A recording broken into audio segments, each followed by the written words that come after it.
It's June 2010, and two AVI volunteers have arrived in Tarawa to work at the local school and Centre for Children with Special Needs. AVI stands for Australian Volunteer International. It's a non-profit organisation that operates out of Australia. So this is our 60th year. So we've been around for 60 years, which is really a great accomplishment when you think of it.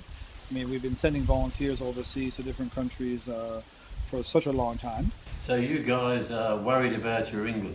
Over the past 29 years, AVI has placed 190 volunteers in Kiribati. In general, these placements are aligned with the Government of Kiribati's 4-year plan and the development partnership with Australia. Volunteering's a great way to travel and to really immerse yourself in another culture, another society. And I guess just for the adventure of going somewhere different, and I suppose also being able to use my skills where they're probably most needed.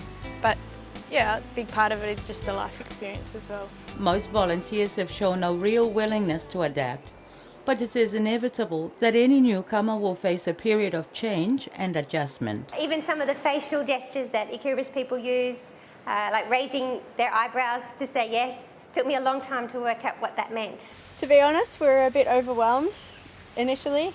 It's so different here to what it is in Australia. You know, you can't just go down to your local supermarket and get the chicken breast and the T-bone steak. You're a long way from home, and so there are people you miss, of course, but generally I don't think we look at it as an ordeal in any sense. I'm the People's Lawyer at the Office of the People's Lawyer. The Office of the People's Lawyer is an incredibly busy office.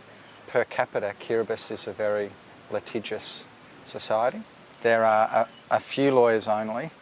Being a lawyer back home, you tend to be very specialised, whereas lawyers here are generalists in the true sense of the word. They're solicitors in the office, they're barristers doing all of their own appearances in the Magistrates Court, the High Court, the Court of Appeal.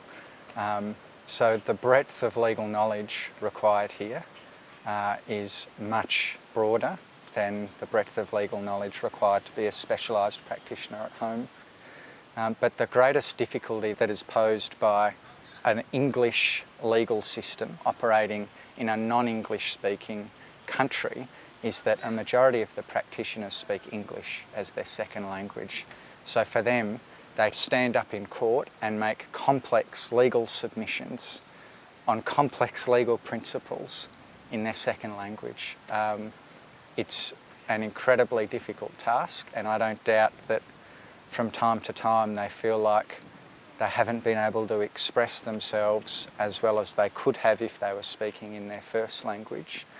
Professionally, it's a good opportunity to get that satisfaction that comes from knowing that you're making some sort of contribution. Because I think as a volunteer you tend to get entrusted with responsibilities that fast track your learning, and you're forced to learn new skills as well as develop existing ones. Dan's partner Phoebe is a water and sanitation engineer working with the local Ministry of Works. So the water unit that I work for, our mandate is to manage the national water resource. Basically, there's a lot of pressure. The water system is very leaky, there's a lot of losses, and with a very booming population in South Tarawa, there's not nearly enough water for the population. Phoebe's work with ministry staff involves collecting important data on the state of the waterlands under all our islands.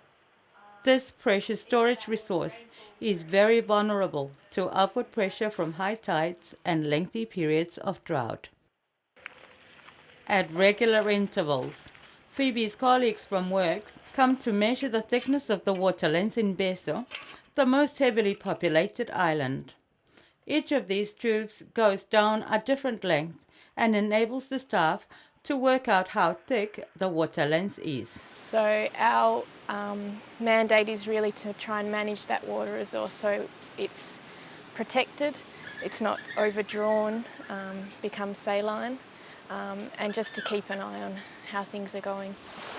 Economic development is a key issue for our tiny country, And across the water in nearby North Tarawa, Mike Savin's boat building enterprise has begun to set new benchmarks. I like to see that what we are developing is a new industry in Kiribati, an industry building high quality vessels, improving the skills of people who have never had the opportunity to gain skills.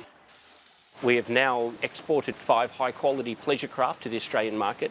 Mike himself is a former volunteer who fell under the spell of Kiribati. And to maintain a presence in the market in Australia and maintain any sort of continuality of export orders is to continually improve the skills of our staff. Cabinet maker Andrew Clark has had some 45 years' experience in the UK and Australia. Had my own business for most of my working life, and I desperately needed a change. I'm a practical person and I wanted to get my hands dirty, so this seemed like a way of actually doing it. Andrew is possibly one of the best trainers we've ever had. Andrew takes the young apprentices under his wing and takes them through progressively learning different tools, the aspects of the work we're doing, and he has a real art in being able to pass on training skills quite well.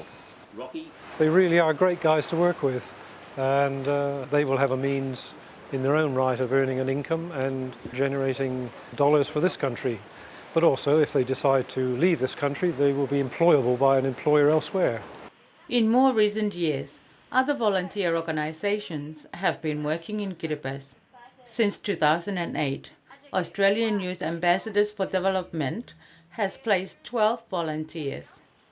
Nicole works as a church-based volunteer, and she came with her husband Peter, who is the first volunteer from Vida. We recently married, and this was a good chance for us to get away by ourselves and do something together.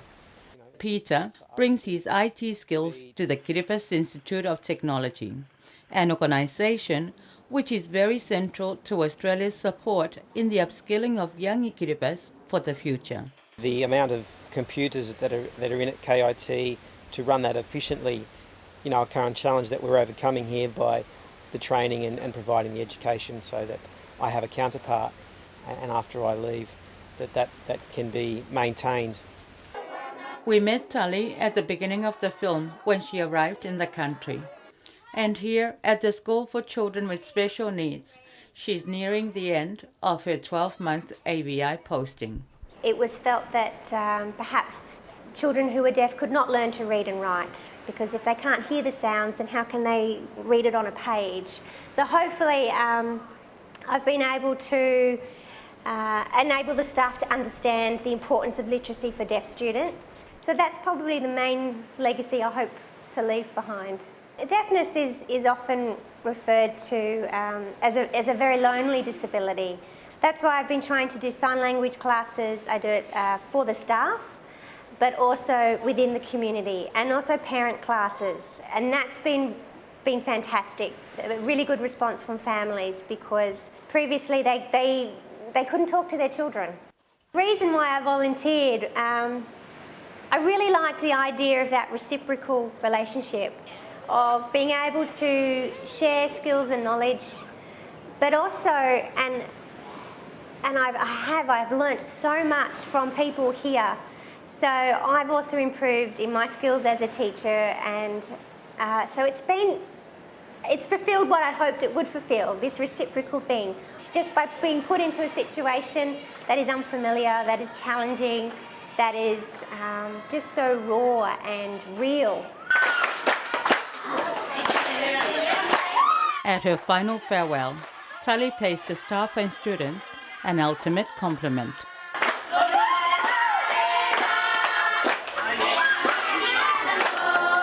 Kiribati dance can be very emotional, and Tully's counterpart for the past 12 months can do little but respond in honor of her special colleague.